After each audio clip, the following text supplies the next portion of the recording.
Hi everyone. Yeah, hello. I actually I exchanged emails with Ning earlier about maybe if I thought perhaps someone else was going to be kicking us off.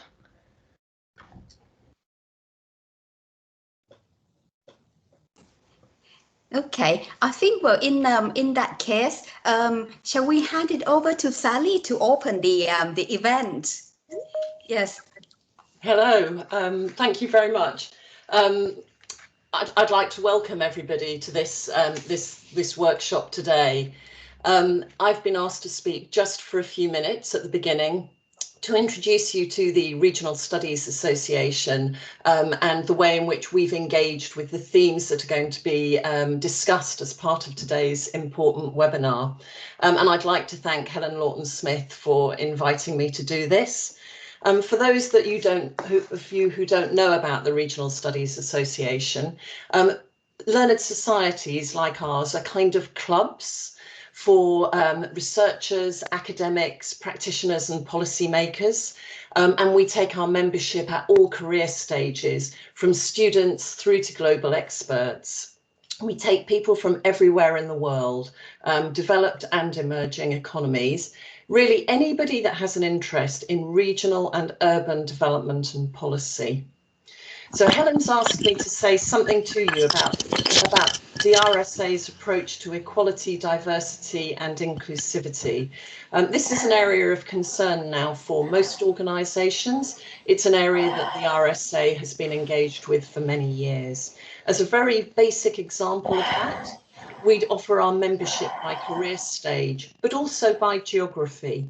So we segment our pricing for so that students pay less than CEOs, professionals and professors. But we also divide the world into 4 bands by geography based on GDP per capita, so that some people pay significantly less to be a member and engage than other people. And that was an initiative that was welcomed by all parts of our membership. Now, Helen also asked me to say something to you about a theme that's going to come up time and again this afternoon, which is around engaged scholarship. And an example I'm going to give you is from our research funding. We try to do what large, often government-funded organisations can't do. So one of the things is we offer micro grants. And it's one of these micro grants that funded Helen's research that she's going to talk about this afternoon. And we take risks with the research that we fund. So we fund research that might not be funded from elsewhere. We fund pump priming research, and we fund new voices, a theme that we'll echo today. So often people starting their research career with the RSA will move on to get grants from other sources off the back of having had one with us. And we're also sensitive to geography at all scales and to the critical impact that this has on how researchers and policymakers conduct their work. So an example of this is our newest journal, which is Area Development and Policy. It explicitly recognises that there's no one right way to do research or policy. So it recognises different traditions. So unlike many Euro-American tradition journals, Area Development and Policy will publish research where people write in their cultural tradition. So the Chinese may reference Chinese theoreticians, and the Latin Americans may be far more descriptive than would normally be published. And in this way, what we seek to do is ensure that our members and our community are given access to different ways of thinking and doing work at the regional and urban scale. So we're committed to looking at capacity building across all diversities. For example, our emerging research accelerators ring-fence spaces for people from different geographies, from different career stages, and senior researchers and authors are encouraged to write with their junior collaborators. So in this way, we open academic journals to people that would find it difficult to get access to them. Really critical career starting, kind of a generous, we try to see it as a generous way of helping people to get involved and to become part of the debate. So I've only one more point to make, really, which is around knowledge mobilization. So knowledge mobilization is the new term that used to be called knowledge exchange. And before that, it was knowledge transfer, the idea being that the academics transferred the knowledge into policy. I think we all realise that that works in many directions, that sharing of knowledge and information. So we recognise our role as network builders in knowledge mobilisation, and we fund a series of Policy Expo grants that are explicitly aimed at funding policy-facing research and which publish in a policy accessible format with policy prescriptions and suggestions. And with our commitment to launching these works to the relevant communities, what we seek to achieve is wider discussions, a greater understanding of the issues at hand based on empirical evidence. And we're pleased to say that we're beginning to see some of the policy impacts coming from this scholarly engagement that we've been involved with. So I don't want to take any more time. I would like to thank the organisers very much for inviting me to come and have a word about how the Regional Studies Association acts as a kind of go-between between the research and practice communities. I hope I've given you a flavour of what we do, and I can only say that I'm really looking forward to hearing the presentations today and to joining in the debate. So thank you very much, and back to you, Chair. Thank you.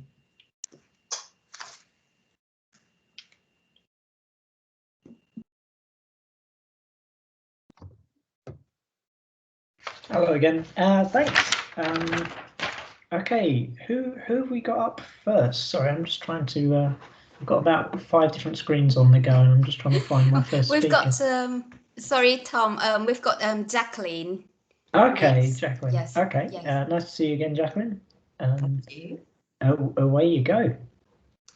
Thank you. I'll just wait for you to share screen. So first of all, I'd like to say thank you to Helen and the team for inviting me to attend this really important event today. And I'm Jacqueline Winn Stanley. I'm the founder and CEO of Universal Inclusion and the Inclusive Entrepreneur. And my work is really looking at increasing equality of access to life's opportunities. And I do that by identifying where conflict exists between policy intent and its administration. So I'm going to take you through a few things today. My work covers all aspects of protected characteristics, but in particular what we're looking at today is disability and how I've looked at this conflict within the realm of inclusive entrepreneurship and how we've addressed this. So third slide, please, Ning.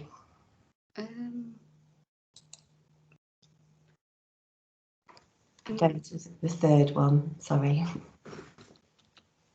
It's great teams, isn't it? Okay, so what we're going to look at is how we identify the conflict, pilot solutions and the resultant actions, recommendations that we made that resulted in the formation of the All-Party Parliamentary Group for Inclusive Entrepreneurship, the 2-year work programme, and we did have a slideshow to show you, but that isn't going to work on Teams, unfortunately, but we will put the link into the chat for you. Thank you, Neen. Next slide, please. So what I'd like you to imagine for a moment is when you're thinking about policy intent and its administration, if you can imagine a seesaw, I'm trying to do this with my hands on a tiny screen, not easy, where you've actually got on one side the policy intent, and what there definitely is from parliamentarians is an intent to reduce the employment gap for disabled people.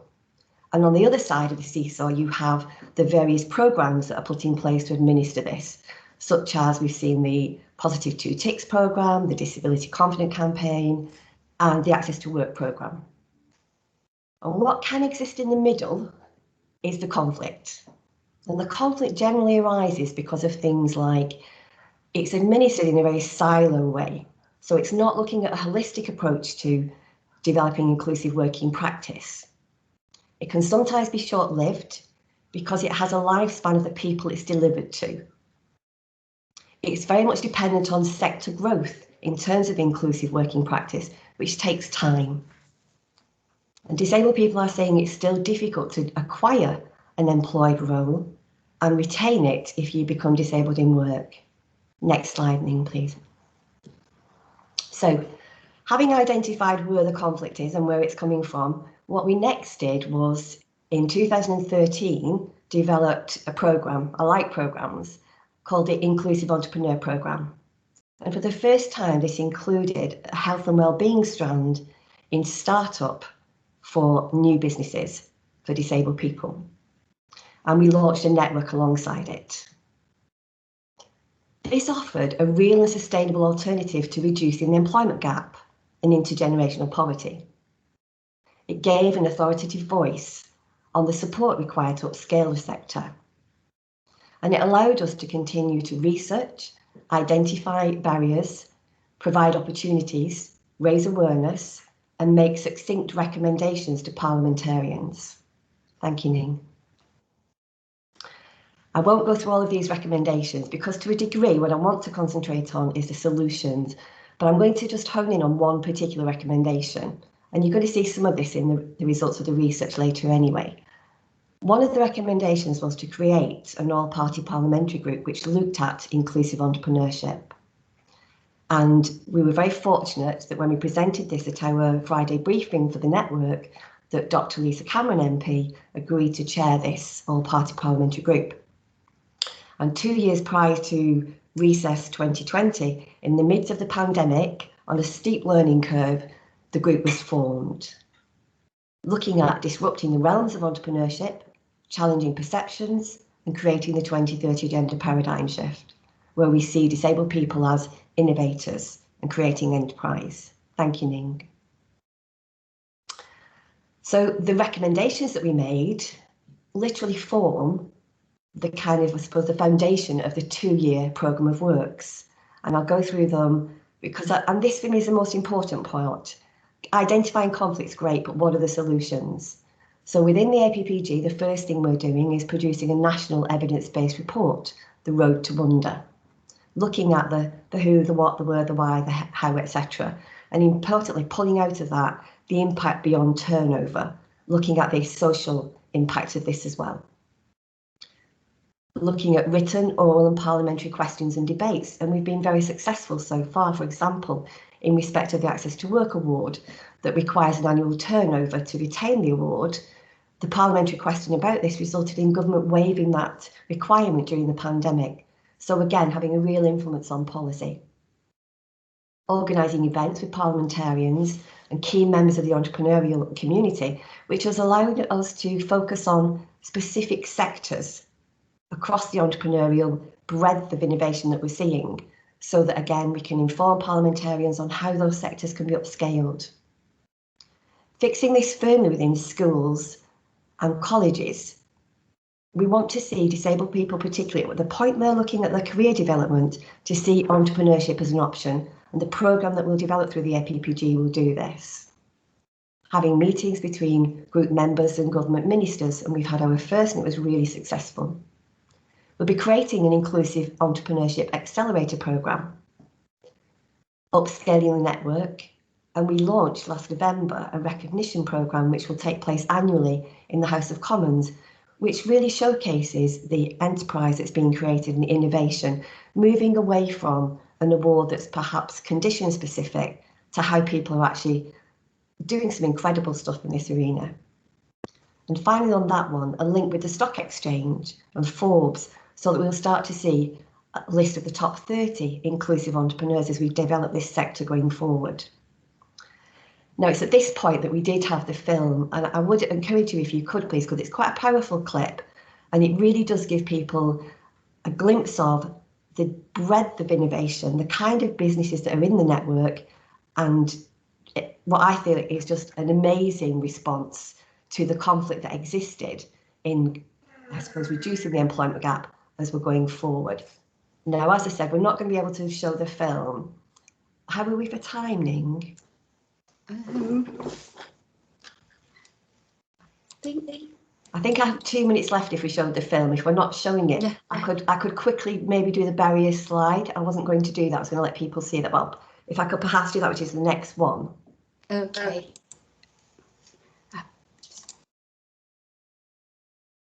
So it's the one above it, sorry, my apologies, the one above it. Thank you. So very quickly before I conclude, pre-COVID, we identified specific barriers, which were a generalised lack of understanding of inclusive entrepreneurship and its contribution to the economy beyond turnover. There's very little sector-specific business support, difficult to access finance, lack of practical support to manage health conditions within enterprise, and this conflict which existed between the intent and the administration of the Access to Work Award. Post-COVID barriers, it added further difficulties. Our members within the sector were falling through the cracks of government measures to read business disruption. We do business very differently, often working from home, and that added to that quandary, unfortunately. And a further disarray, not unlike any other business that was responding to the pandemic, as the Access to Work Award tried to itself, go completely virtual to respond to the needs of the sector. And a significant impact on the mental health and well-being of our members. So I hope that gives you, I know it's not a lot of time today, but gives you a little, I suppose, a snapshot of how we do identify that conflict between intent and administration and put in very effective solutions to change things for the better going forward. Thank you. That's great. Thanks very much, Jackie. Ning, how are we going to do questions? Because obviously Jackie is on the panel later. Could we maybe ask people to save any questions for them? Yeah, that's I think that would be great, and then we can move on to the next presentation. Brilliant. Okay, thank you very much. So next up it's Helen. Helen, are you ready to go? Oh, sorry, Helen. Yeah, it's Helen. It's going to be a double act, and Baldina is going to start. Okay. Oh, hi, Baldina. Hello. Hi. Let me just share my screen.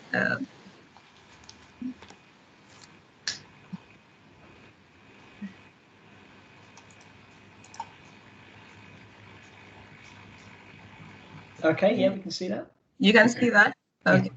Yeah. Okay, fine. So thank you for the invite to present our paper today. And in this presentation, I'm going to first give a brief overview of a study that we carried out in 2019, looking at diversity and inclusion in business innovation, before Helen talks about the ongoing study addressing geographies of support. So my name is Baldina Wala, for those who don't know me. I'm a research associate at the University of Sheffield. So the study on supporting diversity and inclusion in innovation was carried out by the Innovation Caucus on behalf of Innovate UK, UKRI, and it focused on understanding the opportunities, challenges, and support needs of ethnic minority and disabled innovators. The work was supported by a core team of academics involving Tim Worley, Helen Lawton-Smith, Tom Coogan, Katie Wing, and myself, as well as an advisory group of experts. And we carried out the study over 3 phases. Initially, there was a review of the literature, and then an online survey was conducted by YouGov in April and May of 2019. And then we followed with in-depth focus groups, and the ethnic minority focus groups were held in London, Birmingham, and Sheffield over the period of June and August 2019.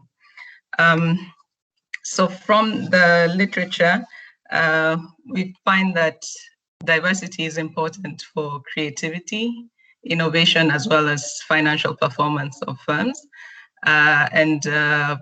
The ethnic minority businesses are important for economic growth, with their full representation in the labour markets being estimated to be worth £24 billion per year. More recent report on minority businesses also indicate that these businesses are important for the government's post-COVID leveling up agenda, given the location of top businesses in deprived areas. And then third, we find that ethnic minority businesses also play an important role in social adaptation and integration of new migrants within their communities. So looking at the survey results, we find that the ambition to start a business was highest amongst the ethnic minorities, those who are born outside the UK, and young people between the ages of 18 to 24. But at the same time, these groups perceived the greatest challenges with the lack of finance and discrimination being perceived as a higher barrier for the ethnic minority groups. And then there's also a general lack of awareness of the support that is generally available. So we also explored these issues further through the focus groups. And one of the key findings was that the social identities such as gender, race, class, and age intersect to create added layers of disadvantage for ethnic minority groups' participation in innovation.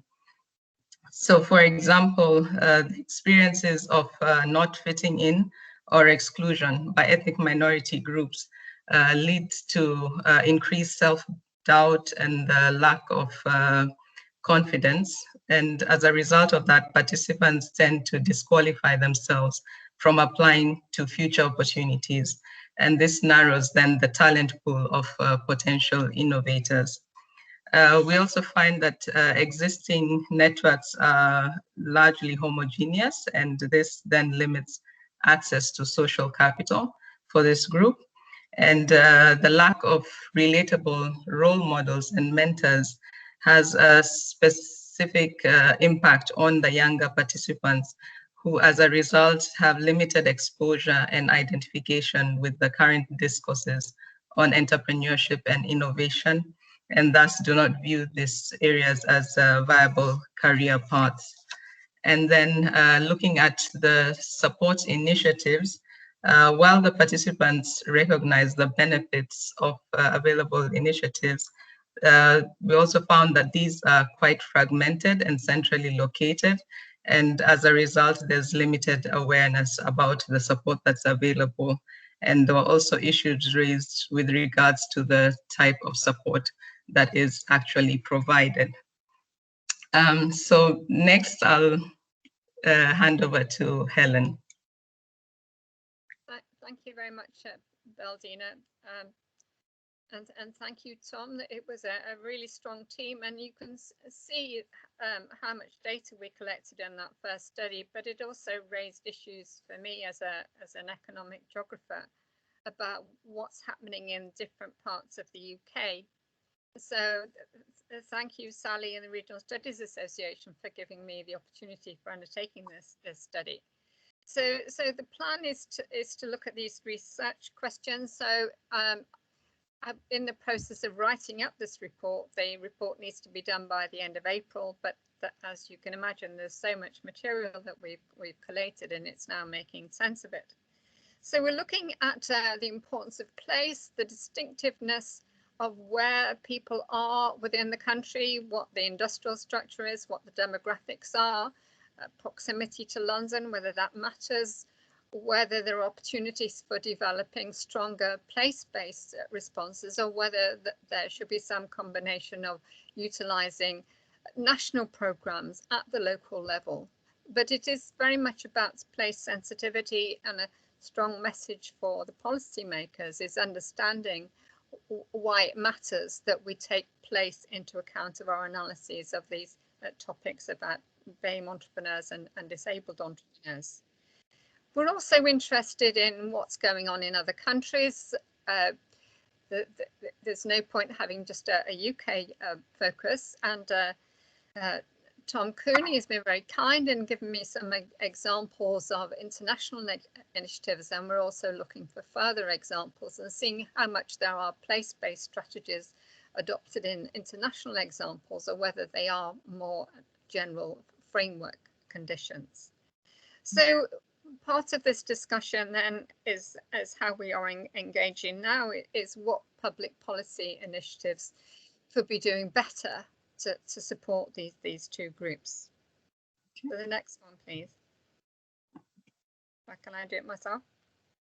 Okay. Yeah, sorry.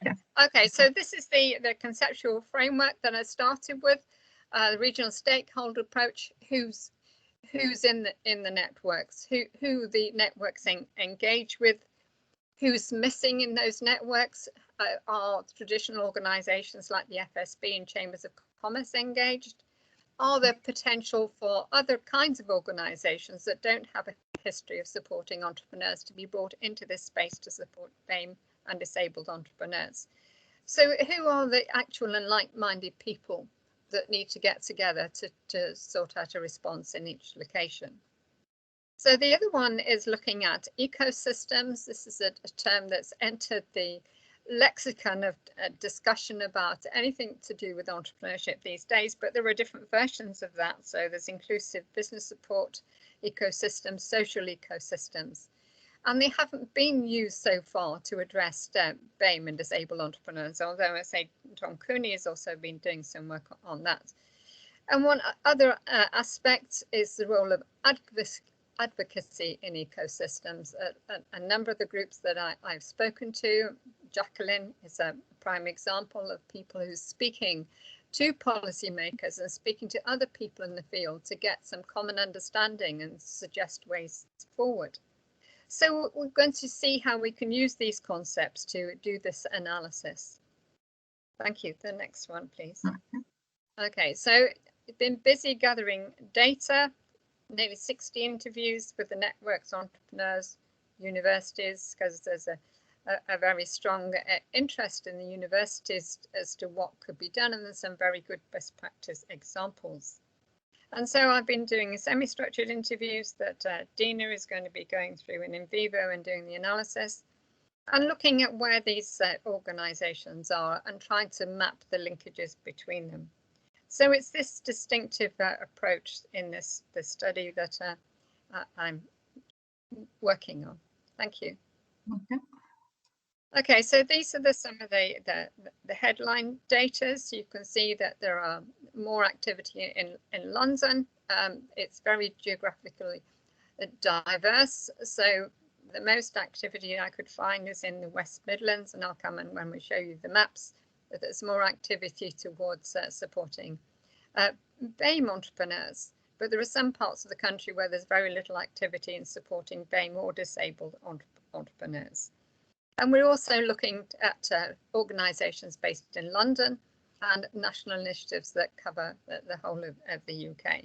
So I've, following Monda Ram's article 2012, as how to categorise these different activities. So I'm working on those now. So there is a great diversity in kinds of activity, from the commercial ventures to the membership organisations and the charities. I'm also looking at what they do, whether it's networking primarily, mentoring, advocacy, or whether it's supporting people raising finance. Okay, thank you. And so this is the map, as I suggested, that you can see that some parts of the country there's very little activity, and I'm always grateful for the names of other organisations that I might have missed, and I'm happy to share my list of networks with people in due course. Thank you. The next one, please. And you can see then there's not so much activity in Northern Ireland or in Scotland, and I do need some more information about what's going on in Scotland. Thank you. Next one, please. Okay, so this is some examples of regional context. So we're looking at the top one, an organisation based in Swansea. And one of the interesting features about that is that Swansea seems to provide a supportive environment, and Swansea University has been working with this network, and also Business Wales has also been involved in providing support. But there are issues then: continuity of funding, which is a common refrain, and maintaining relationships with people that have helped and incorporate that activity. So it's a learning experience of we've helped a group of people, these are things that they need. So how do we find funding enables the organisation to continue with that activity? Very different in Yorkshire. This organisation has incorporated into its activity, the FSB is working with Chambers of Commerce, realising that the pool of Asian community is quite small. So they're building networks and communities, and they've also developed the Northern Asian Power Group and the Power List to broaden the spectrum of their representation and the recognition of their activities. Then this one in the Southwest, I don't know whether the network organizer is going to be with us, but that's a very interesting one, that it's actually based in a Plymouth University incubator, and it's a commercial venture. And then this last one, the Minority Ethnic Chamber of Commerce. There are two minority ethnic chambers of commerce in Birmingham. One's for the African community, and the other one is for Asian communities. So these are focusing on their particular cohorts. They're looking at how people in those different communities need to be supported and what kinds of supports. And again, it's to do with the existing ecosystem has not been inclusive or engaging enough to reach out to the BAME community. So this is where they're looking to fill the gaps. It's a great variety of activity throughout the country. Thank you. Next one, please. So, sorry. Oops. So when I was, you're going back. So thank you, Baldina. All right. Okay. So in conclusion, we find that there is a clear policy rationale to promote equality, diversity, and inclusion in business innovation. And this needs to recognize the structures of exclusion based on good data and evaluation of interventions. And we recommend a hybrid blended approach that includes initiatives that are targeted towards supporting underrepresented groups, as well as ensuring that EDI practices are embedded in mainstream programs from development to assessment. And then third, we recommend the need for greater collaboration, both between the government agencies, as well as with the bottom-up initiatives involving the local actors and communities. And this calls for genuine and sustained commitment in order to increase the legitimacy and trust amongst the underrepresented groups. Thank you. Thank you very much, Baldina, and thank you, Helen. Okay, moving along, we've got Monda Ram up next from Aston University. Monda, are you okay to start? Yeah, sure.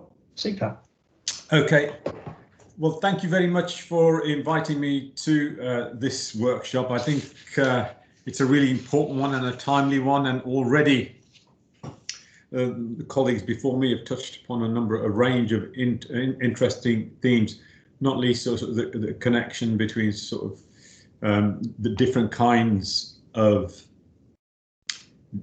different forms, different kinds of discrimination, the connection between place and entrepreneurship and diversity, and something Sally said right at the outset, which is very dear to my heart, which is engaged scholarship.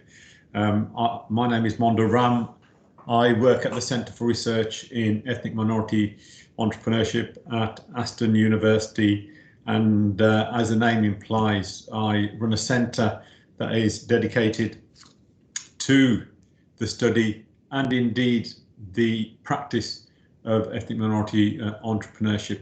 We were established in 2004 with Impact in Kind. We were established as a joint venture between a regional development agency, remember them, at the time, and my university, the university that I was at. And the whole ethos of the centre was, and I'm very proud to say remains, to utilise insights from social science research in order to make a difference to the communities that we serve. So that philosophy permeates everything we do.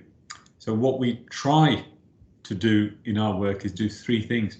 First, we do, I suppose, what's the academic day job, which is to generate research, look at emerging topics and contribute to the scholarly conversation on ethnic minority entrepreneurship, which has waxed and waned over the last couple of decades, but seems to have gained a new lease of life in recent years with impact of migration, societal development, and not least the pandemic, which has highlighted brutal inequality. So it's important to generate the research. Second, our centre, having generated the research, we always aim to work alongside policymakers and practitioners. And we've done that since our inception. So working alongside, on the one hand, the finance sector and the industry bodies who represent banks is normal for us, as is working with newly arrived migrants and migrant associations and every point in between. And we're very proud of that mix. And the third thing we do is to work directly with ethnic minority businesses and communities. It's very important to us that we retain that link, because our centre is dedicated to looking at these groups, and if we don't have contact with them, we're not doing our job. And actually, even before Crum was started, we initiated a practitioner conference 24 years ago, and we've run it for 24 years, and it attracts business owners who are very proud of that longevity and the institutional memory it gives us. So that's a bit about Crum. What I wanted to do in the time allotted to me is just put a few markers on the ground regarding the kind of direction I think any potential policy towards ethnic minority businesses might want to consider. I think it's probably timely to speculate on this topic, not least because in the last 6 months or so, there have been a number of major statements, major reports in this field, which have really, I think, catalyzed a lot of interest in this agenda. Unashamedly, we produced one of those contributions, and my centre produced the report Unlocking Opportunity for the Federation of Small Businesses, which was the largest study of its kind on ethnic minority business in the UK, and that sort of threw up a lot of interesting findings, not least the findings that ethnic minority businesses were more growth oriented, more likely to innovate, and more likely to export. Probably all the qualities we'll need post COVID.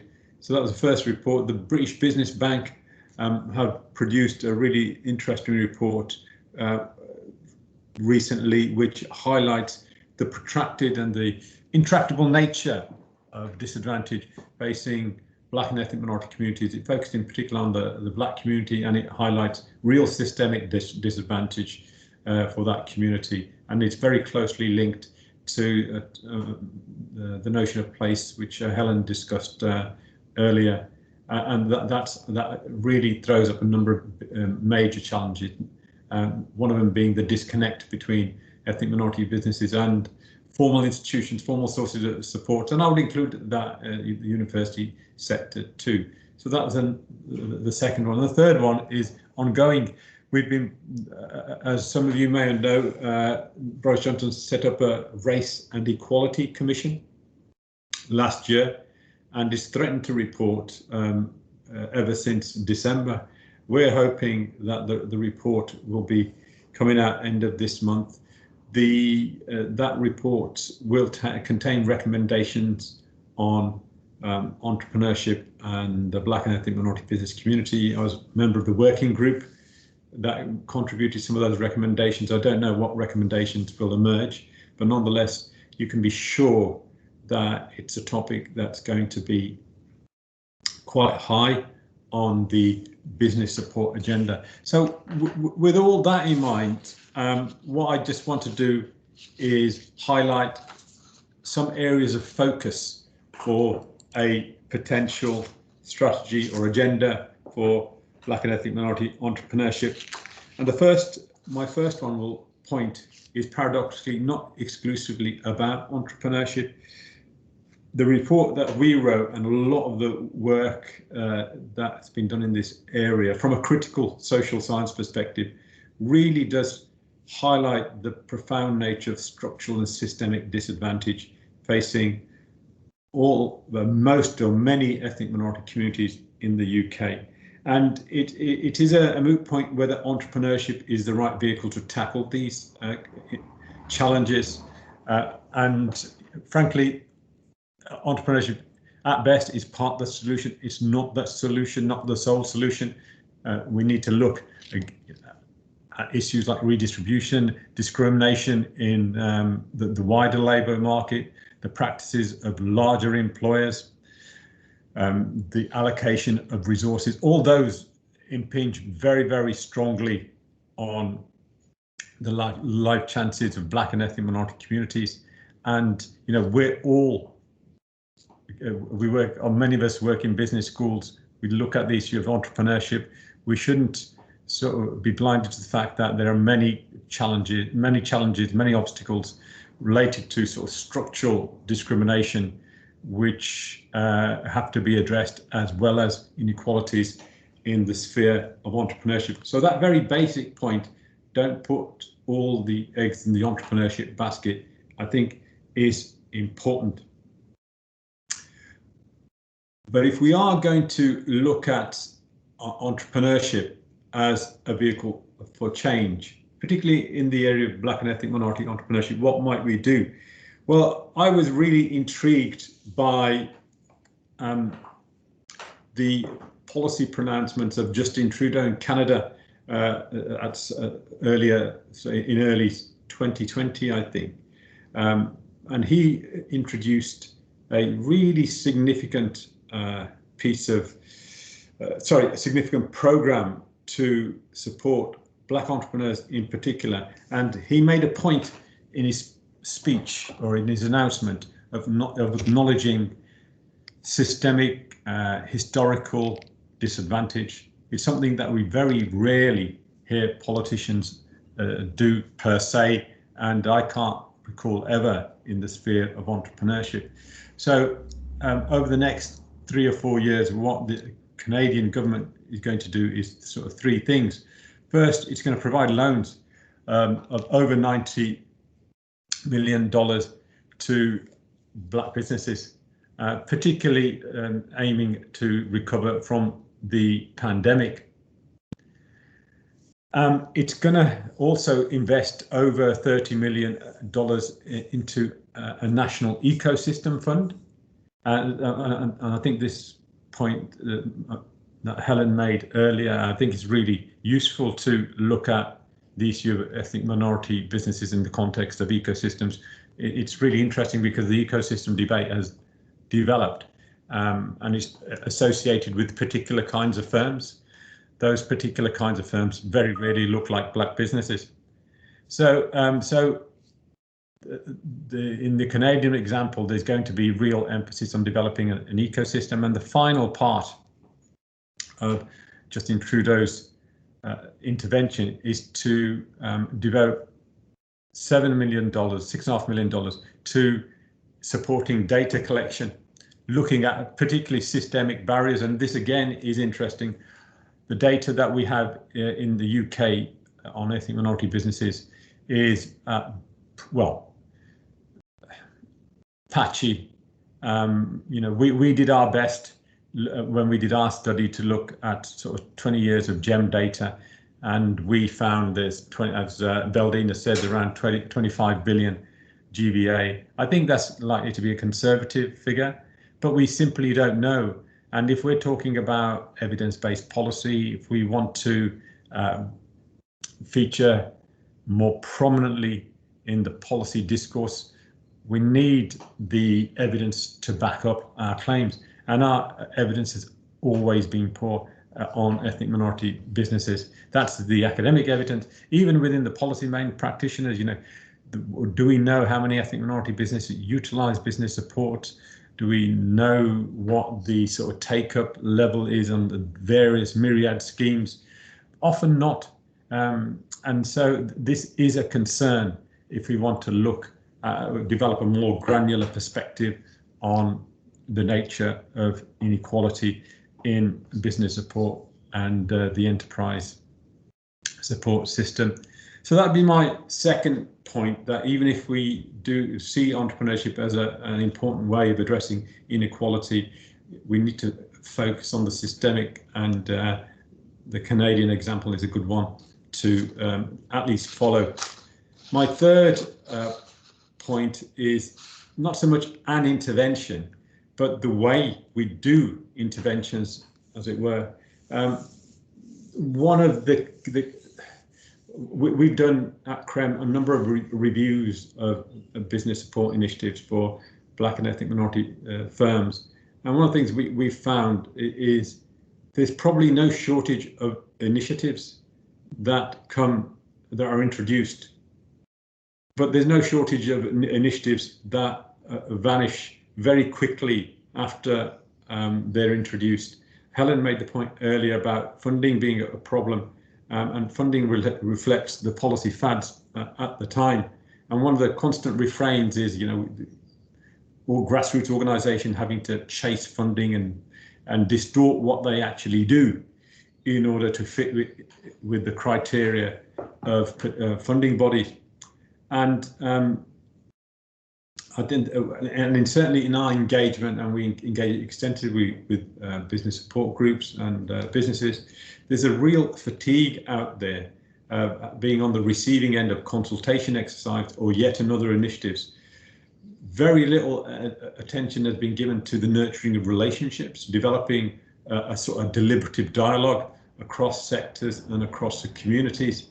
This very rarely happens, often probably for rational reasons, resources, etc. But at CREM, what we've tried to do is develop this very relational approach with our stakeholders, practitioner partners, and we've got partnerships with institutions, community groups, spanning a decade or so, some cases more. And we've been fortunate because any university that the university that we're at now and others have been generous in terms of giving us the space to develop those relationships, but they need to be done. And I think policymakers and practitioners, yes, we do need interventions, but we need to look very crucially at the way they're enacted. And we certainly believe that the emphasis should be on developing the unglamorous exercise and process of developing a relationship, meaningful relationship with communities, as opposed to trying to sell a shiny new package. And the final point I'll make in my talk is, how we view the issue of support for ethnic minority businesses, and indeed the whole topic of this workshop. It's badged as support for a particular type of group, and we can see why that's necessary. I also think we shouldn't lose sight of the fact that the agenda that we're trying to advance today is really, or should be, critical to wider agendas like inclusive growth, like productivity, like competitiveness. I mean, these are the big pillars of policy within the space of entrepreneurship. But it's very, whereas we wax lyrical in these kinds of workshops, but in these broader discussions, I'm really sometimes concerned that we don't feature strongly enough. So, for example, the debate about inclusive growth, when you look at it, and I know there's an ongoing discussion on what it actually means, an inconclusive one at that. But in a city like Birmingham, where I work, it's effectively minority city. How can you have a discussion about inclusive growth when you don't look at the economic activities and entrepreneurship being one of the most significant in the city of ethnic minority communities?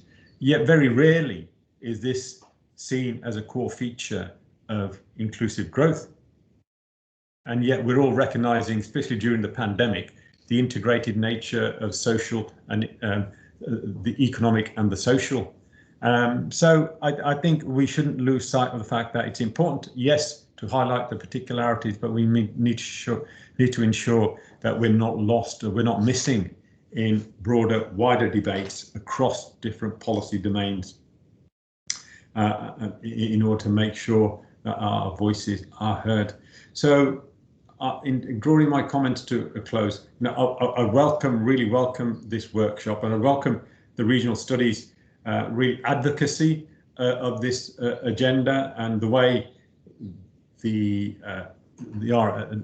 Regional Studies Association attracting or relating to different parts of the world, I think is really important, sending a strong message, because to our subject area, because in our subject area, minority communities have links all around the world, and as we think about how we might move out recovery and enact some of these sort of grand sounding statements about building back better, we have to look at the resources within our communities and the links and the connections that they have, and leverage them, make sure we're giving them access, giving them leverage, and giving them the prominence they deserve.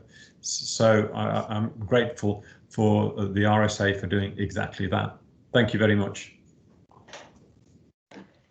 Thank you very much, Wanda. Ning, I was thinking we're running a little bit behind schedule. So should we maybe, I don't know whether maybe we could have Ritu speak now, or maybe we could go to the break and come back afterwards? Yeah. No. I think we have to speak now because I have teaching at 2 p.m. Oh, okay. Okay. Okay. But this hopefully doesn't take long. So does everyone see the presentation okay? Because I'm trying to share in a different way than I used to. Ning, does this look okay on the screen? Yeah. Very good. So good afternoon, everybody. It's me, Tae Klung Bun Krong, and Ning Baines. We're lecturers from the Faculty of Business and Law at Montfort University. So we have been interested, because of serendipity, one thing after the other. We became very interested in disability people and entrepreneurship. Now it's a perfect sort of continuation from Professor Monderam's talk earlier about entrepreneurship as a policy tool. So that's exactly one of the key things that we're discussing today. So I will have to be very fast. I will be running away, but Ning will be with you at the panel session. So it's a literature review, very, very academic type thing. So I'm not going to speak too much about that, but just a little bit about the sort of backstory. So Ning and I were telling colleagues about, we're doing literature review about disability entrepreneurship, and they looked at us and said, what? I don't think there's anything there. Exactly. So the result of the literature review that we're going to be giving you today, the research itself doesn't say much, but then it's about reading between the line, looking at it through a lens that we think is pretty much representative of how policies have been made, how a lot of entrepreneurship research has been done. And we're saying, maybe entrepreneurship as we know it, as we use it, is not going to be very suitable as a policy tool for people who may have been subject to a lot of inequality, structural and otherwise, and so on. So let's get started. Whoops. So when it comes to rationale, we have 3 parts. So that's policy. We've already talked about this. There's a lot of hype. There's a lot of hope. A lot of us in the universities would have seen that from academic entrepreneurship. It's a bit like panacea. We're going to solve the problem of lack of relevance in research by telling scientists to commercialize their stuff. Okay, that's fine. And we know where we are at the moment with that. So do we want to also do that with the members of the sort of marginalized social group in the society? Also, in terms of theory, So entrepreneurship itself in terms of theoretical development and so on is not a sort of stable subject area of research anyway. And then when it comes to other members of the society who may not fit the mainstream traditional characteristics of entrepreneurs we know and hear of in the media, we're thinking, okay, so are we just going to say to them that this is how you discover opportunities? You just have to do it like other people. Not to say that they can't, but we have to appreciate that they're doing so in a context that's very different. There's this thing over here about power imbalance in the overall environment that tend to be glossed over in terms of research in this area. And then practice, we don't really know. I think also what we've heard before is that, there's quite a lot of challenges in terms of implementing all these good intentions and so on. We don't know what to expect. Do we measure things in the same yardstick as normal entrepreneurship? We don't know that. So it's sort of a mess of unknown factors and so on. Let's skip over this part. This is just there as FYI thing, just in case somebody wants to know where we got the sort of information from. And when it comes to how do we say that?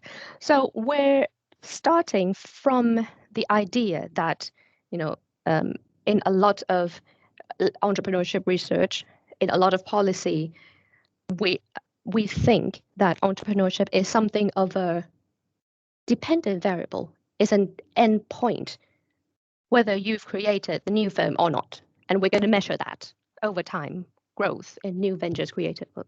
Okay, that sort of thing. And then there would be a set of factors that would causally lead to that kind of outcome that we desire. So that's the starting point. We don't necessarily agree with that, but that's where we start, because we want to know whether or not this kind of thinking is actually going to help us when it comes to entrepreneurship for or by other members of the society. Right, so let's go. So this is the kind of information and data categories that we get from the literature review. So we have people defining disability from left to right, challenges and barriers, of course, we have to talk about that. And then we have a few ways in which researchers have suggested as a means to help us combat those barriers. So we have competence development here, support network, and very interestingly, as an afterthought, quite a lot of researchers do mention other non-economic value of entrepreneurship, something that's not new venture creation. Sorry, I'm posting a chat message to students. So thematics finding, as you see here, the term disability is related to structural hindrance. But how do we overcome that? We have to overcome that by enabling disabled people to do better. So it's more like, when it comes to this, there's nothing really novel or eyebrow raising about these points on the left. But then, if we read them together, we read between the line, we're gonna see that we tend to think, okay, the problem with how we view disability, so it is that it's not one or the other. It's the relationship between us and the environment. But then when it comes to how to help these people, how about we, improve them, we correct them, and so on. So there's this risk of neoliberal notion of correcting individuals who don't quite fit whatever standard we have set long time ago. And there's, the whole philosophical behind institutionalization of what has become normal, which we don't have time to go into today. And then the second part of what we found from the literature review is that we have the role of entrepreneurship in emancipation, empowerment. People, even though they don't end up forming new companies, they have participated in entrepreneurial development, and then there's so many good things that would have come out without necessarily having this goal set at the sort of end of second year of how many companies there would be created. So so if we look at the yellow box, the fourth bullet point here. So are we treating entrepreneurship as means or end? What's the kind of advantage and disadvantage arising from each way of thinking about entrepreneurship? So now it's more like ontological question now. What is entrepreneurship? What do we want out of it? Or would we see entrepreneurship as, having different meanings depending on what we want to do with it? So we had some sort of discussions. We have about, how we should do research going forward. So context embedded, and also the influences between different levels of analysis, the individual, people, network, country, and so on. And then this should be the last one, research agenda. For us anyway, Ning and I, we're interested in many things, but we're choosing to highlight these three. First is the opportunity perception, but that's just because of the academic discussion and the analytical lens that we did before. And the second one is entrepreneurial competences in entrepreneurs with disabilities, in connection to the third point, which is non-economic value of entrepreneurship. We're really, really interested in these because to us, if we're thinking of entrepreneurship as end variable, as something that's, that has some sort of, link to discrete factors, either in themselves or in the environment, it really isn't going to help that much when it comes to entrepreneurship as a policy instrument or tool, because that's unrealistic. Even the general population can't really benefit from that equally. So maybe this helps, but in what way? We have to sort of explore that onward. So either it's women entrepreneurs, disabled entrepreneurs, or ethnic minority entrepreneurs. So I'm not sure if, okay, there's nothing else. And that's me. I will still be in the session on my second computer, and I'm going to be looking at the chats and so on, but Ning will talk to you in the panel session. And I hope you found it interesting and you're as enthusiastic as we are about moving this forward for everybody in the society. Thank you very much. Thank you. Yeah, thank you, Tae. Tom, I think we hijacked Ritu session. Yeah, I was going to say, should we have Ritu and then we can go to a break after that? Yes. Yeah. If it's okay with you, Ritu. Well, sorry about this. Yeah. That's absolutely fine. Not a problem at all. Yeah. Thank you. I will share my slides in just a second. So just to introduce myself, I'm Ritu and I'm a second year part-time PhD student at Birkbeck. So my professional background, I work with entrepreneurs on startup schemes, accelerators and so on. And a few years ago, I started working on a scheme for BME female founders. And it was the first in London. And the feedback from people on the accelerator program was really interesting. Watching them network with each other and the differences in this space, and this is just anecdotal and feedback from the participants, but watching them network in this space where it was specifically for BAME female founders compared to the spaces which are sort of more open, there was a difference and people felt that difference. So that got me started thinking about, well, how do we support female founders from BAME backgrounds in developing their social capital, and how does this relate to the conversations we're having around innovation and entrepreneurship and diversity in entrepreneurship? So I will share my slides if I can.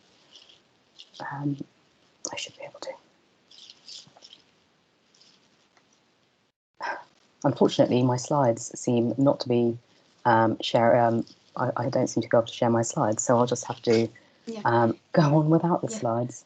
Ritu, if you like to send it across to my email, and then I will be able to maybe download it or help you on that. That's fine. I'll just continue. Okay. That's fine. I'll just continue without them.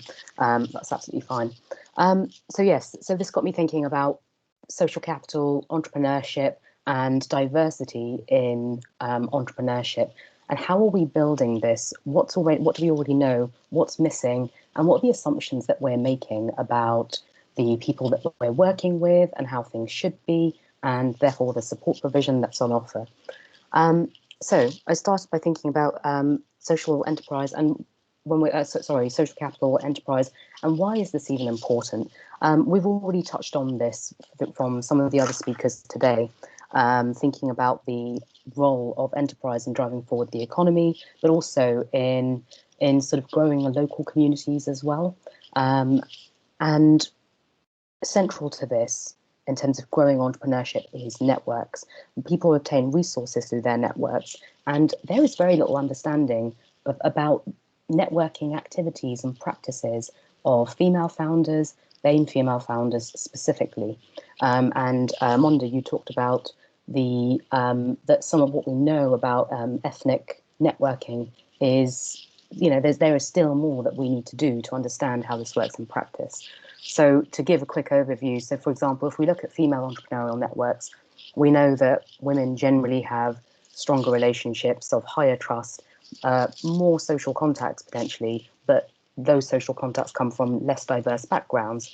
And interestingly, there is some research now around the female networks, female entrepreneurial networks, so networks specifically for female entrepreneurs, which seem to be very, very supportive and important for female entrepreneurs, but are potentially less strategic.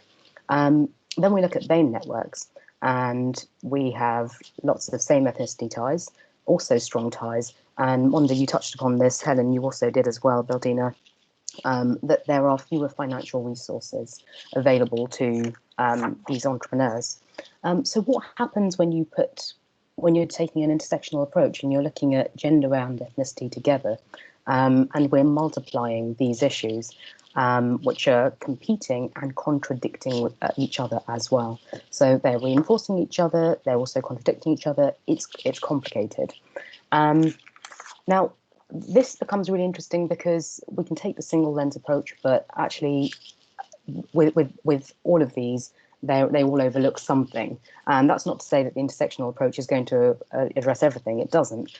But the key issues I was looking at are the sort of issues around identity and what it means to be a BAME female founder.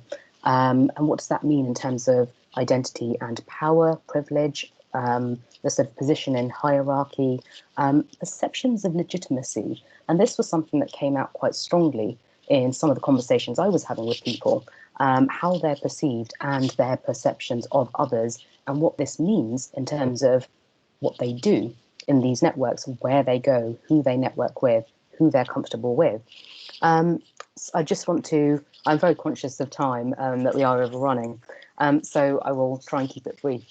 Some of the kind of key areas that I look at, and I think as if I'm calling for research, more research on these areas, if we're looking at building a stronger ecosystem and an ecosystem that is more inclusive and more responsive, then I think we're also talking about how are we defining innovation, and what do we understand about the people we're trying to support and their entrepreneurial activities.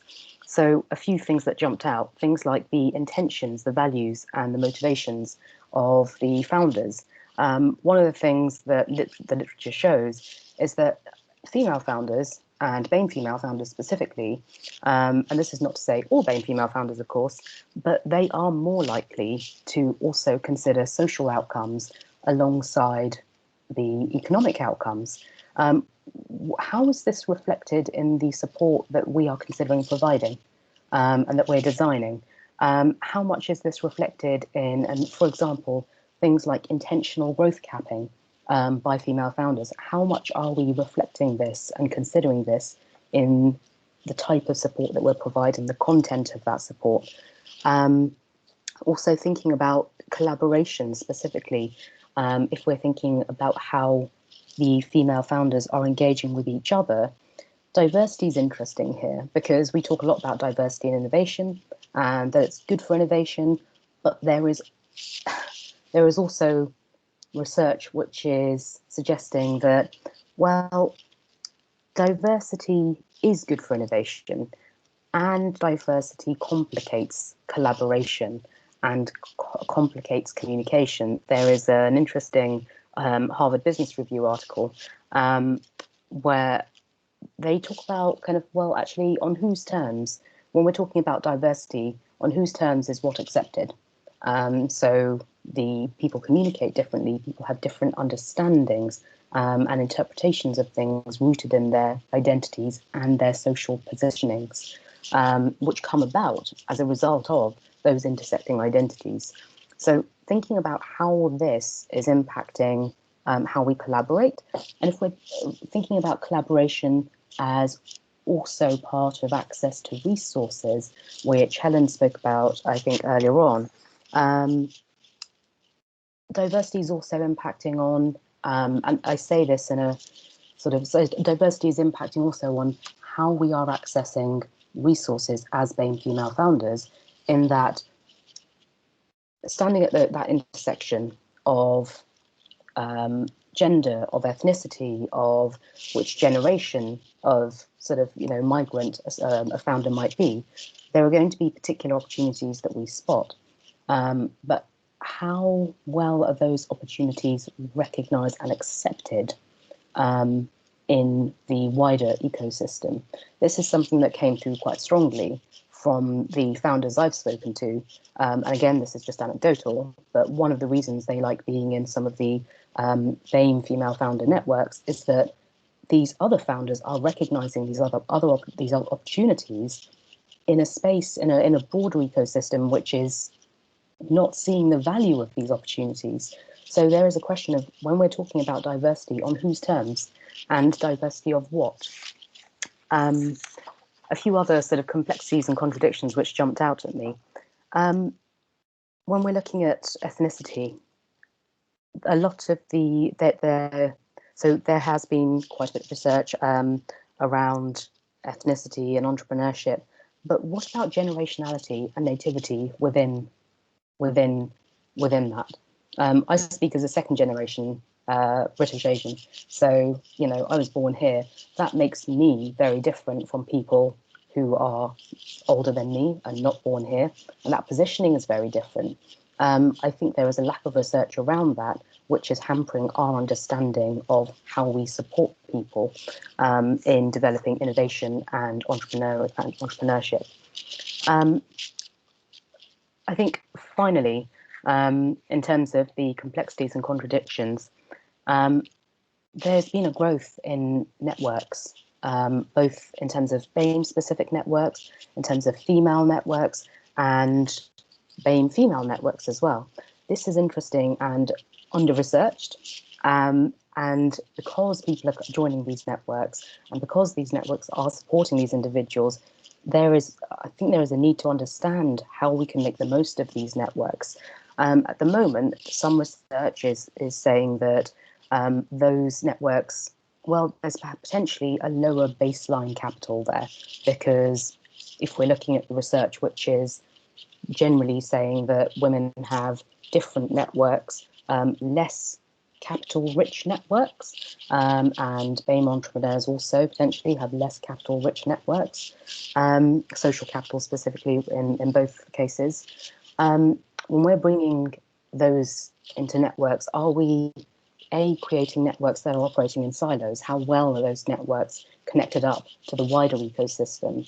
How well do we understand those networks? But also, are we creating networks of low social capital, and what does that mean?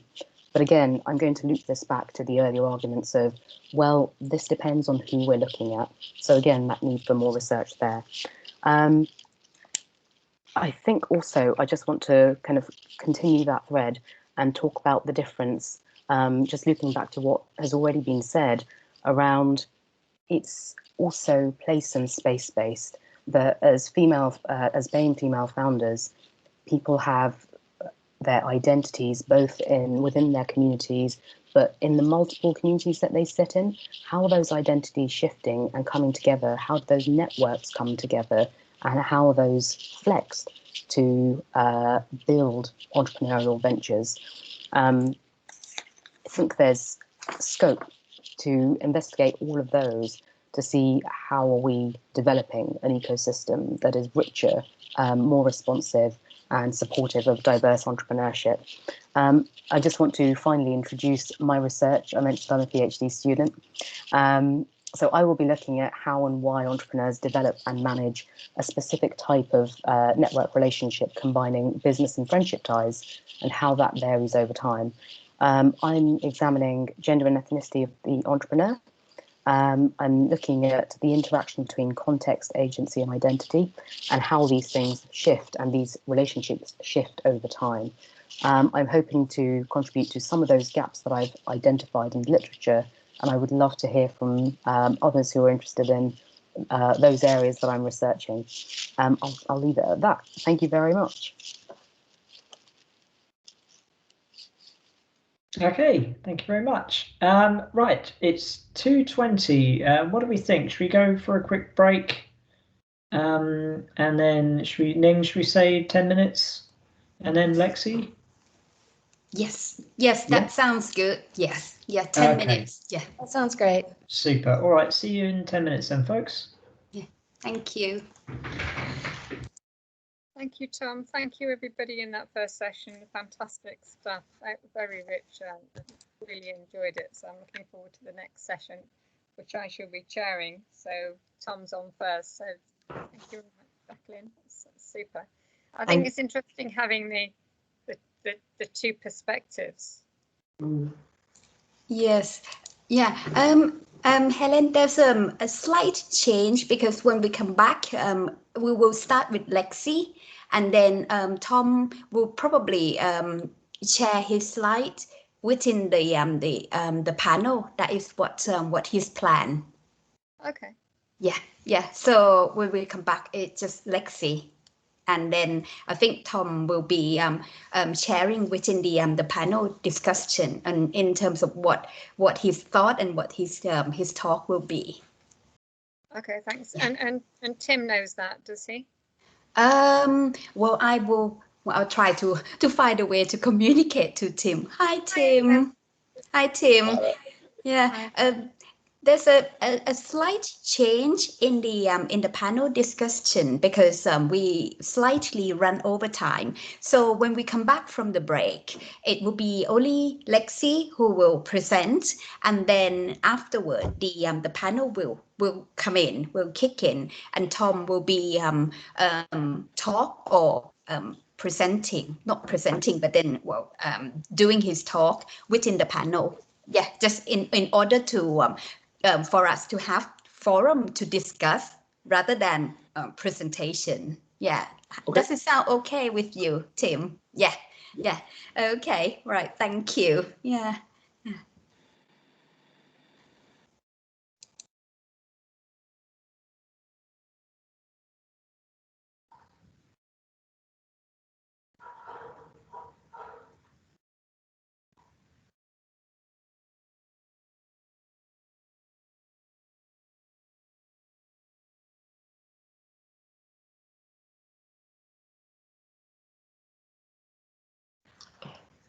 Just on a break for 10 minutes.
Hi, Helen. It's going really well. Thank you. Well, I'm enjoying it. Oh, it's a shame about. Sorry, it's a shame about the show reel, because I think that really does depict the kind of full spectrum of the entrepreneurs. But anyway, there you go. Yeah, it is a shame because you're right. Until you're an entrepreneur, but I think you're the only person on the panel who is an entrepreneur, and it would have been good to see the different faces and sort of different I think what's happened. I think Nii was trying to show the wrong film.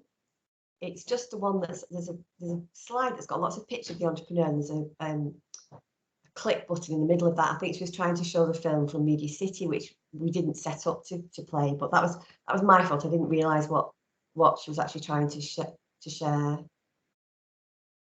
Right.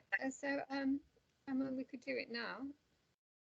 I mean, it's up to you. It's whether you feel there's time at some point to do it. It's only 2 minutes, isn't it? It's only short. Hang on 1 second. I'm looking at it. On which slide? It's on slide. Sorry, I'd need to see. Oh, hang on. I can tell you in a minute. So 1, 2, 3, 4, 5, 6, 7, 8. Slide 9, and you can see. Okay. Lots of pictures of the entrepreneurs. Yes. I saw that, and then and there's just a little arrow on it apparently because it's a URL. Yeah. 1 second, Jacqueline. Oh no, where has it gone? Oh, sorry. Yeah, this one, and then and then there's and that's this one, and this one, it is embedded. Yeah. Okay. So I think it does. Shall we? Yeah. Shall we? I think. Well, shall we just run it in the background like this, or when we return? I think people are coming back now. So if we play it, because it will be a lead into Lexi. Yeah. Okay, so shall we do this? So we'll start, and we'll say to people who've come back that we're going to show this video that we weren't able to do, and then we'll continue with Lexi. Yeah, and that just represents the entrepreneurs within the network, the breadth of entrepreneurs in the network, I think. Yes. Yeah, I think that's really good. So because I didn't realize. Apologize for this. It's fine. I didn't either, so I really apologize for that. Sorry. Yeah, because I thought that it's on the YouTube one that you mentioned, and then but this one is embedded, so it shouldn't be a problem. Perfect. Yeah. Perfect. Is Lexi there? Is Lexi around? Oh, I am. Hiya. So what we're going to do is we're going to play this inclusive entrepreneurship video, and then we'll go straight into you, Lexi. Is that all right? Right. Okay, and then I shall be handing it over to Tim to chair the last session. Okay, let's go then. Thank you. Okay, so right, I'm going to hang on 1 second.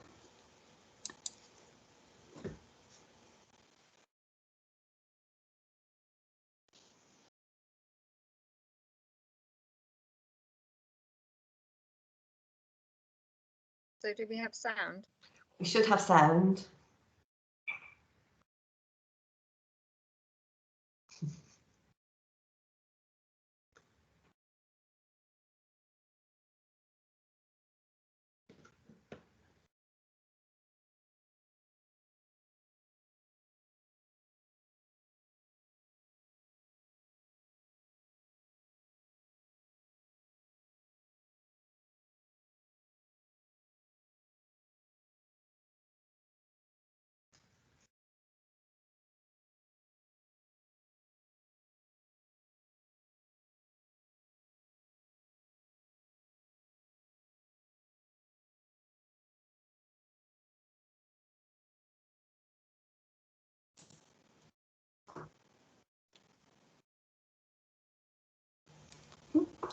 sorry. It's okay. Yeah. Oh dear.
Okay, it's better with the sound, isn't it, Jacqueline? There's a lovely song Yeah, that and James Holt it plays. is. So I'm sorry you can't see that, but people should be able to have access to it and listen to it at their own time. So this is a good point with the failure of the IT to go on to Lexi, and I'm really looking forward to her talk about the use of virtual reality in addressing diversity issues. So this is something completely new. So over to you, Lexi. Thank you. Thank you so much for having me. My name's Lexi Mills. I'm a PR SEO specialist and entrepreneur, which essentially means I'm an algorithm geek who loves people. And today I'm going to be talking to you a little bit about the use of virtual reality in addressing diversity issues. Now, sorry, bear with me one moment. There we go. When most of us think of virtual reality, we think of headsets, things like this, a gaming world. And I'm going to cover some of that and how that is used in diversity. But I consider that a linear perspective on VR. And I'd like to also address the non-linear perspective on the role of VR in diversity. Now, we know that 91% of consumers now prefer visual content over traditional text-based media. And from a press perspective, we see it all the time. People consume their beliefs and their news in headlines. So images tell a much greater story. And so it makes sense that we would leverage this idea of enhanced imagery, immersion, to reach our diversity and inclusion goals. And we're seeing companies like Equal Reality pop up everywhere, where they simulate situations and allow people to experience what it's like to be on the other side, whether it's somebody who is a minority experiencing what it's like to not be, or vice versa. And it seems to be working. We're seeing that VR training is going to contribute to about 294 billion to the economy just this year alone. And it's interesting to me that from all my research, it focuses on unconscious bias. And if you look at the trends around bias, unconscious bias has seen a massive increase over the last few years. And I think there's a particular reason for that. Now, I've worked a lot in technology, and often we're trying to get new technology like virtual reality to market. And what we do in this instance is that we focus on our innovators and our early adopters. If you capture them, you tend to win the mainstream market. Now, if we model the challenge of diversity inclusion on the technology adoption cycle, we see something that looks a little bit like this, that essentially our innovators and early adopters are our non-bias or our unconscious bias markets. And if we could win them, it makes it a lot easier to win over the mainstream market. And that's really important because that, I think, is one of the key contributors to technology being focused on unconscious bias, because it's so much related to the cycle that the people behind it are aware of. Now, if you haven't watched this TED Talk by Chris Milk, I highly recommend it. He talks a lot about virtual reality being the ultimate empathy machine. And it's important to understand this because virtual reality allows the user to actually experience what it's like to be someone else. It puts them directly in their shoes. You're not trying to build a mental map, you're giving them a mental map. And actually, Clorama de Villiers has proved that implicit racial bias tends to diminish when users are assigned a virtual race different to their own. But I think we have to step back and look a little bit further and a little bit deeper. My experience, I have a highly neurodiverse team in my company. Myself, I'm neurodiverse, and I think there's something interesting happening here. When we are highly emotional, our centers of our brain that are responsible for logic and reasoning shut down. Now, when we are challenged, when we realize we have failed or that we are failing, for example, we have a bias that we weren't aware of, we really have to overcome our bias. To overcome our bias, we have to travel right to the end of our comfort zone and a little bit beyond. And that's really where we create change. And the beauty of virtual reality, in my view, is that this idea of an empathy machine is actually a machine that allows for a comfortable, uncomfortable zone to be created. So it takes us to that uncomfortable place, but within some area of privacy that allows us to have a logical, calm conversation with ourselves and others about our experience, and therefore start to adapt our behaviors and our belief systems. And we see this in all the stats. 3.75 times more emotionally connected to content is what we see when learners are using virtual reality. And they're significantly more confident. Now, when we look at how people learn languages and their confidence with executing, it's real-life scenarios that really help that. And we see this a lot with virtual reality. But when you look at meta-analysis of virtual reality learners, what we find is that the training medium is not more important than other factors like the quality of the lesson. And this is important to take note of because yes, virtual reality can be an incredible tool, but it doesn't hold you back. The quality of a lesson can still be conveyed without it. So we've had a little look at the linear, and I'd like to take a little look at the non-linear perspective on VR now. A few years ago, I was doing a meeting, and I was invited to this system called OLA. And it's pretty cool. I mean, this was about 4 or 5 years ago. You go into these virtual meeting rooms, and you all walk in, and you can see me here, and you can use PowerPoint, you can use Excel, you can share documents, and you can speak directly to people. You are an avatar, so you don't have the full sort of body movement. But this is essentially a virtual reality conferencing system. But there was something more interesting that came out of this.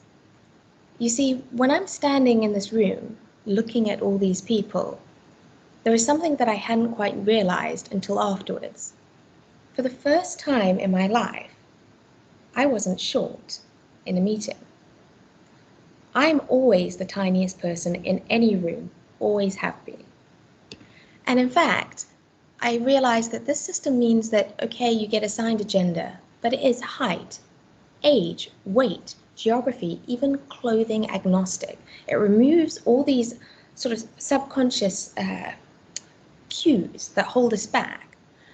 And more interesting than that, when I went from VR, I'd spoken to a bunch of people in this room several times, and then I met them in real life.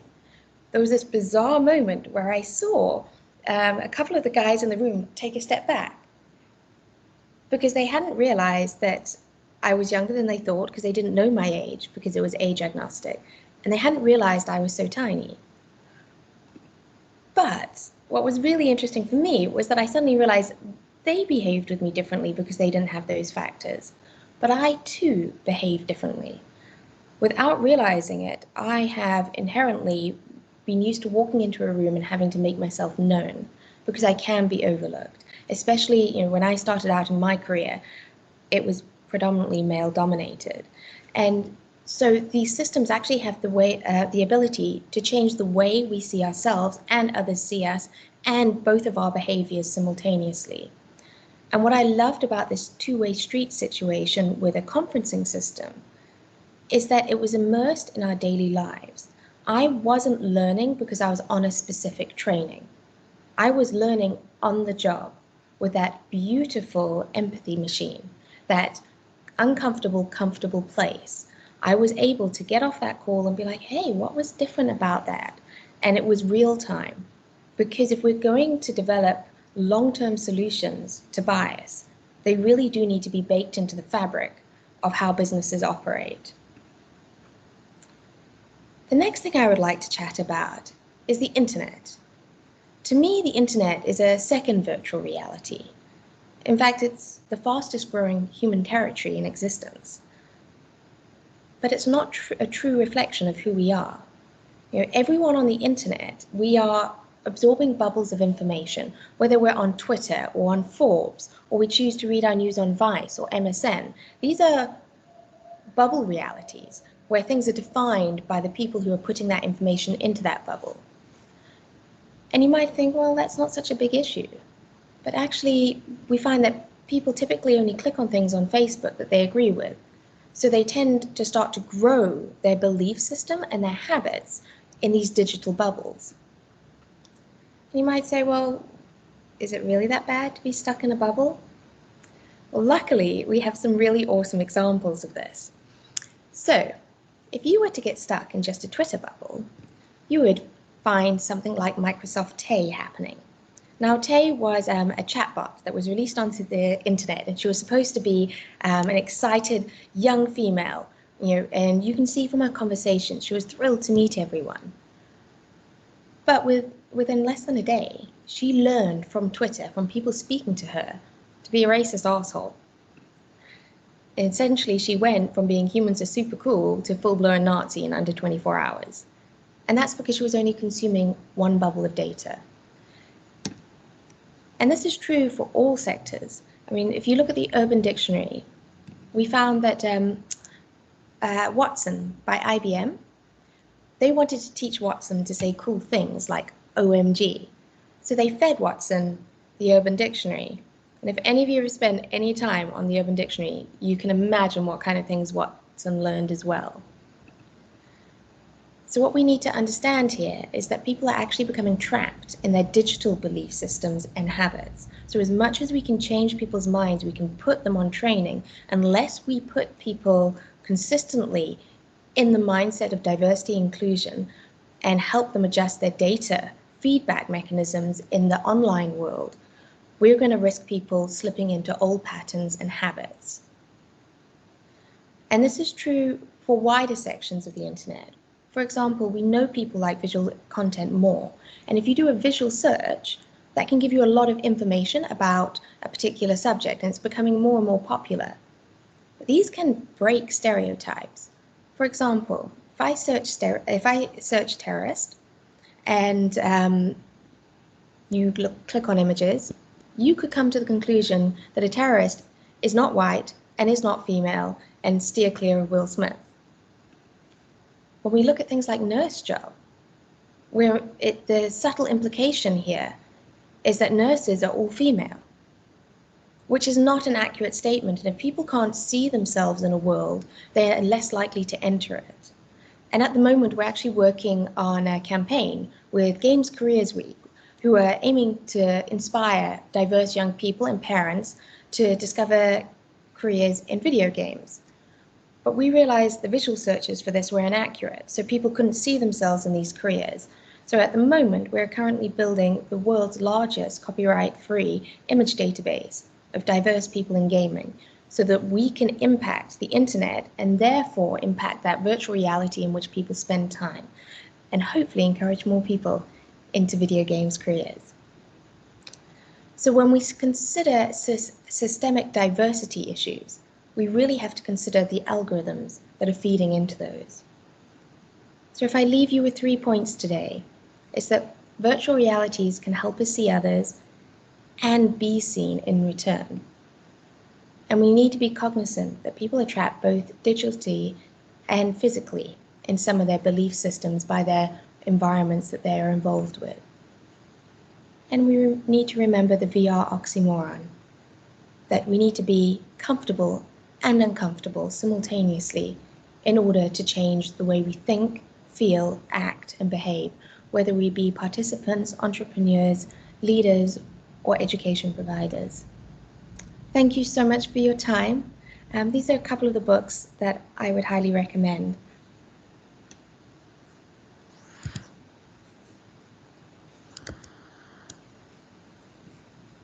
Thank you very much. That was very interesting.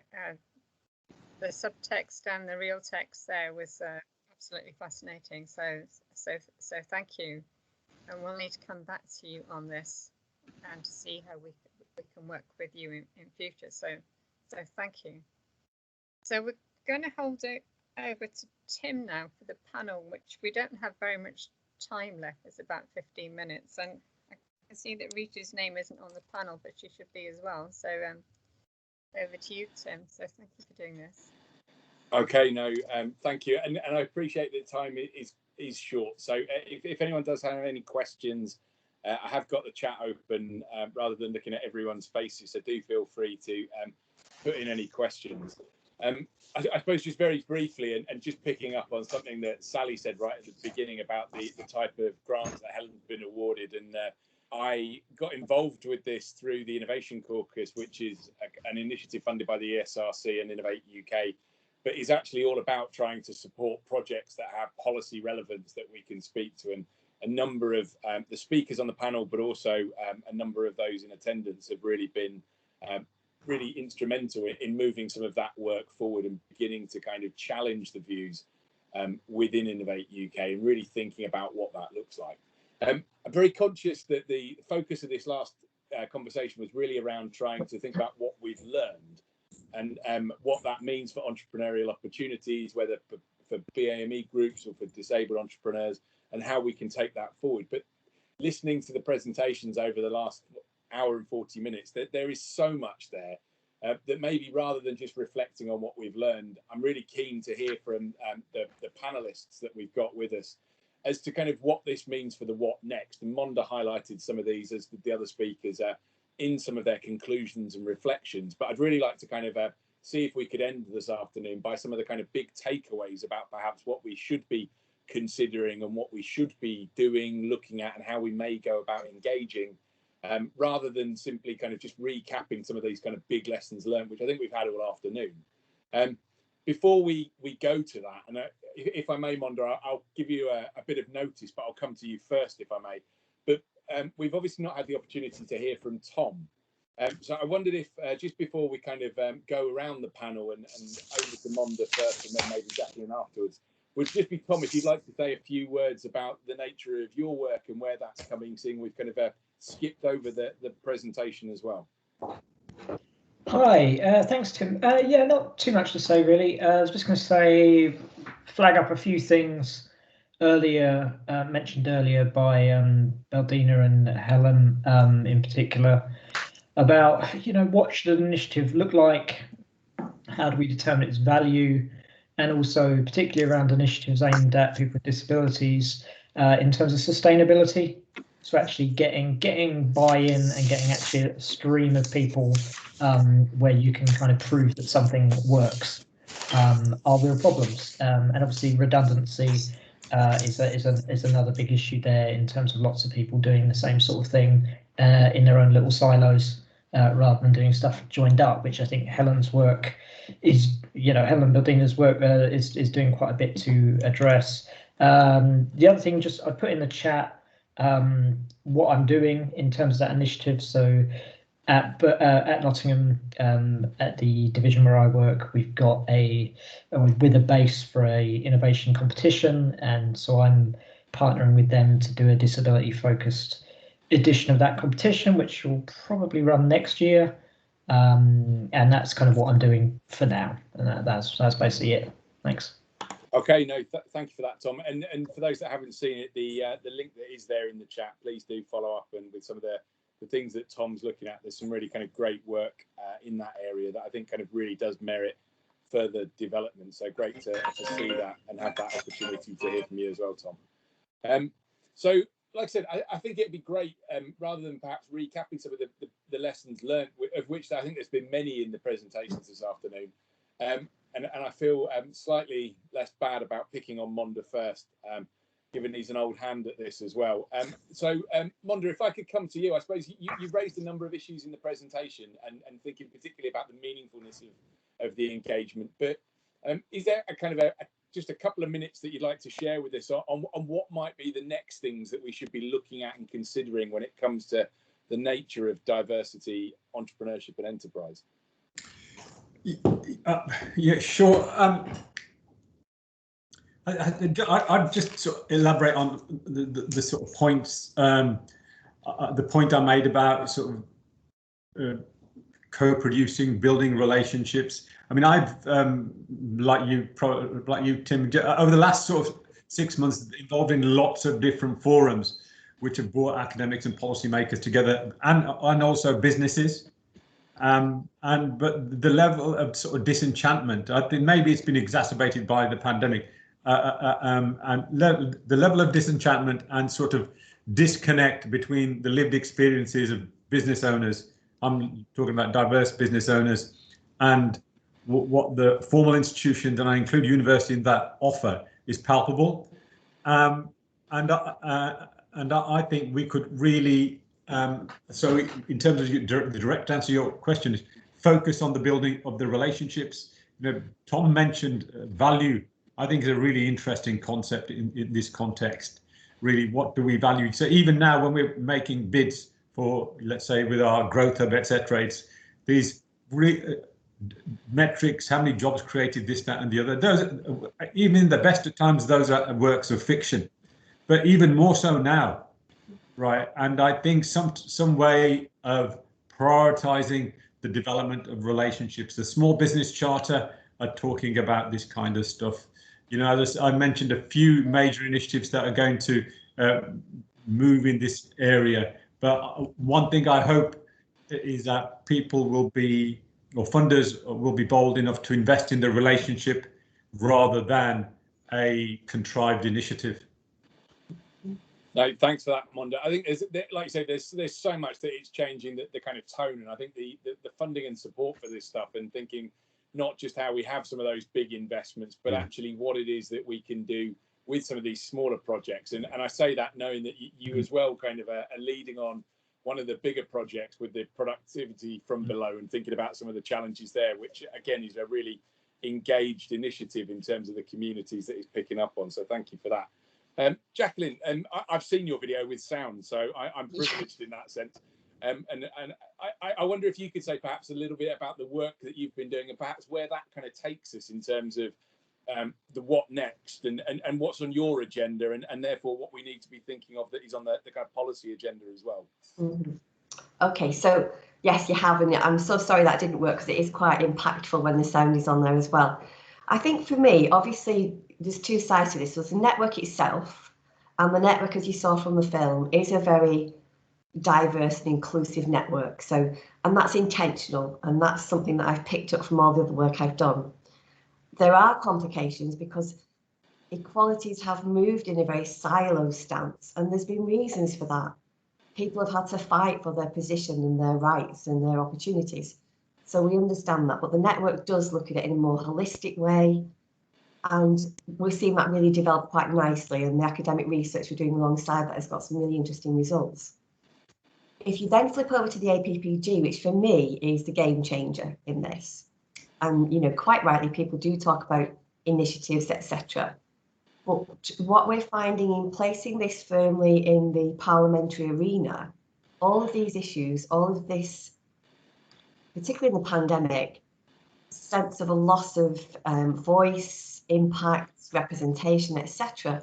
When you put that on the parliamentary agenda through an APPG, looking at inclusive entrepreneurship in its broadest context, that's where we're seeing we can actually make the next steps in this, because all of the issues that we also see in respect of, you know, lack of access to finance, sector-specific business support, everything everybody's talked about, then becomes a proposal, so a policy solution.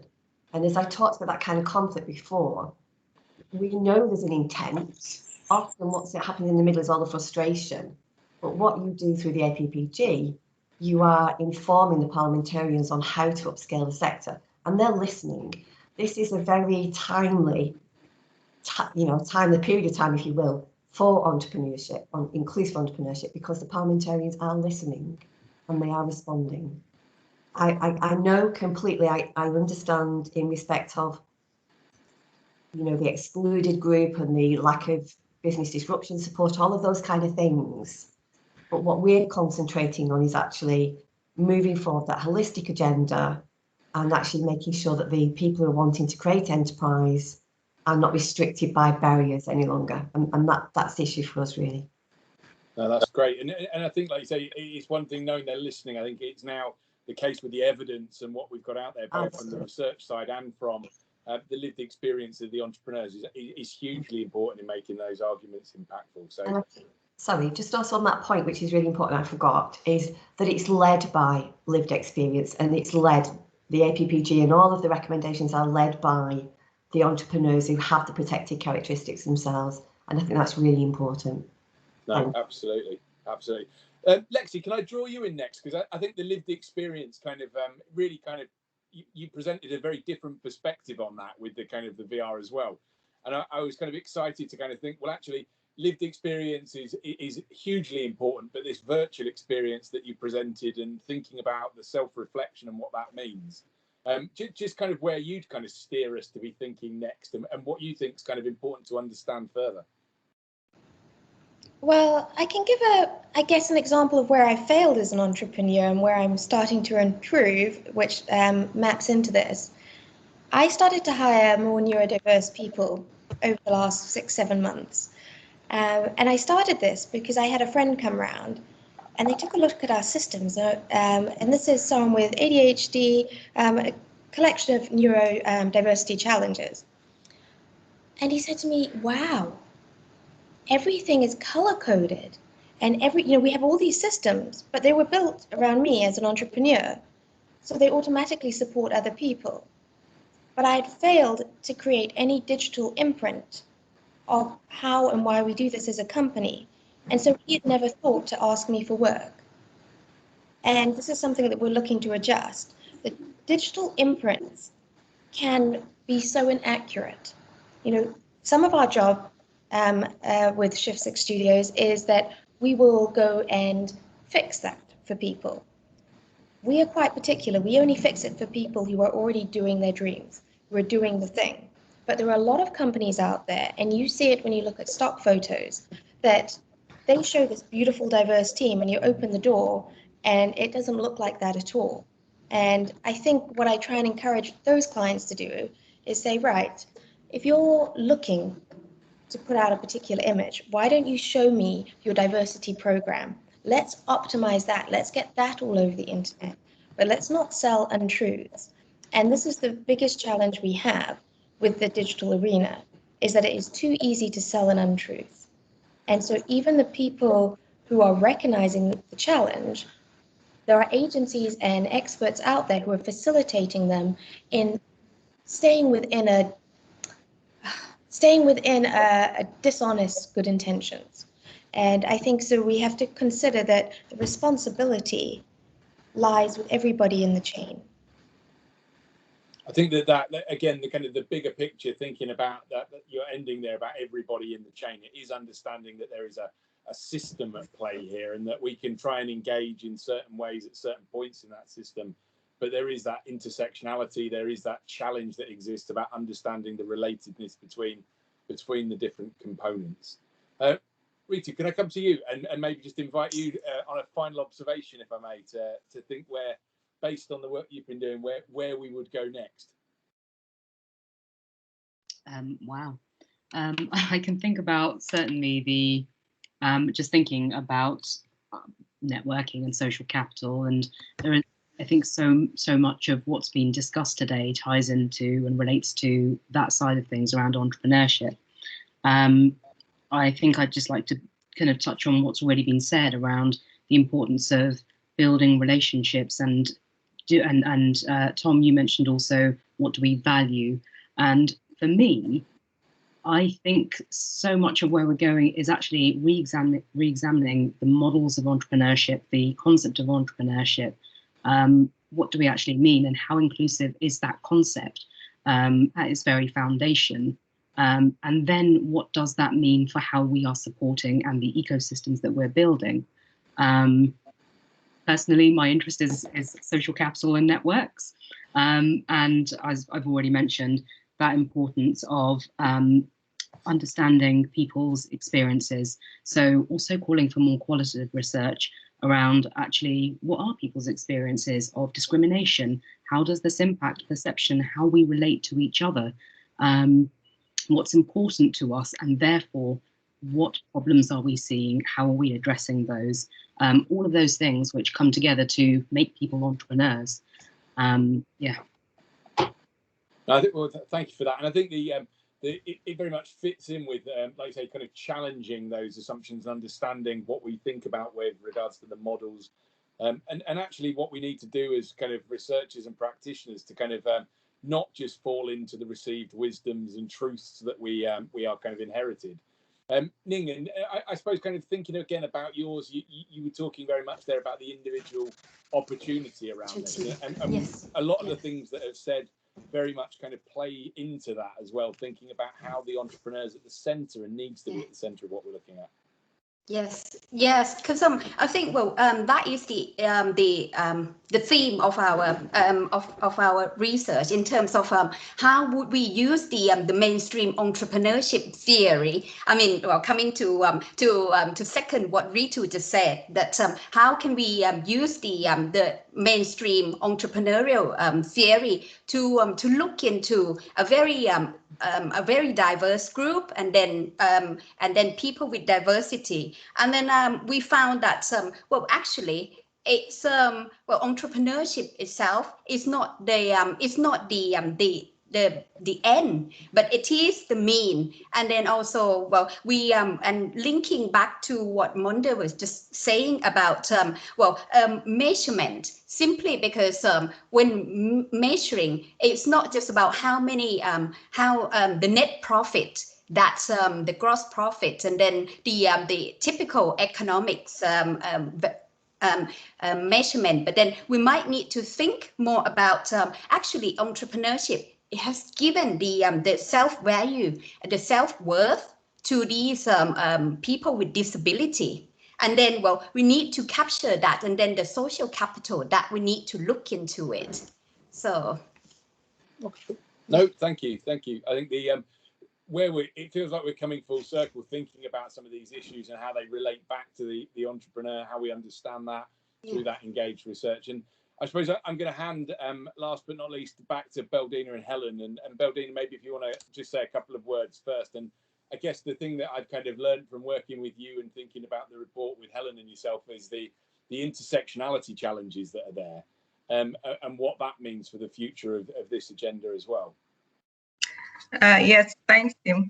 I think just echoing what has been said before, there's a need to better understand like the systemic barriers and the structural factors that impact underrepresented groups' access to both financial and social capital, and more focusing interventions in areas where these intersecting identities create specific challenges. By the fact that they position people differently within the society, and that then influences their access to power. So I think, the focus should be more on the intersectional factors and trying to build a more inclusive culture and system. Okay, thank you. And I love the way that almost plays exactly back in some of the things that Jacqueline was saying about the how some of these challenges have been addressed in a siloed manner, but not because they are siloed challenges. But we now need to think about that joining up and how we can address that. Helen, I'm going to hand over to you rather than just allowing you to kind of have the final word, because I think it's been a fantastic afternoon, and it's been great to be able to listen and be a part of it. And we've held an audience, which is always the sign of a good webinar. So I will hand over to you, but thank you from me for allowing me to be part of it, and also to the speakers this afternoon. So Helen, over to you. Oh, I think you're on mute. It has been a wonderful afternoon because we've had such diverse perspectives on this, and Jacqueline's work is so important, and this idea of these things being accepted at the highest level. But there's also an issue that's been common is about mainstreaming. So my point is about the empty spaces in the UK. So the West Midlands, there's quite a lot of activity supporting BAME entrepreneurs, but there's hardly anything to support disabled entrepreneurs. So how do we deal with that? And one of the suggestions is that existing organisations need to be more conscious of diversity rather than keep creating new networks, new activities, is to see how we can maximise the potential of what already exists. And we can see this in the way that universities work, that you can invite people from the communities. So rather than setting up a whole new set of initiatives, we can make the existing system work better. So we're getting system change. And the other aspect, we're in a pandemic, Black Lives Matter, that's been mentioned, but how do we keep the momentum going? We wouldn't want to come back in 5 years' time and have lost all this knowledge and all this expertise. It's how do we keep it going? How is that momentum that we are generating a part of, and how is that sustainable in the longer term? But thank you, everybody. Fantastic set of speakers, and thank you to people that have joined us from many different perspectives. And it would have been good if we'd had more time to have some inputs from the people that have joined us as participants. But thank you to everybody, and thank you to Isabel for facilitating this. As always, she's brilliant, and she will do a blog, and she's amazing. And thank you very much for Ning for pulling it all together. So that's it from me. So thank you, everybody. Okay. Thank you. Thank you.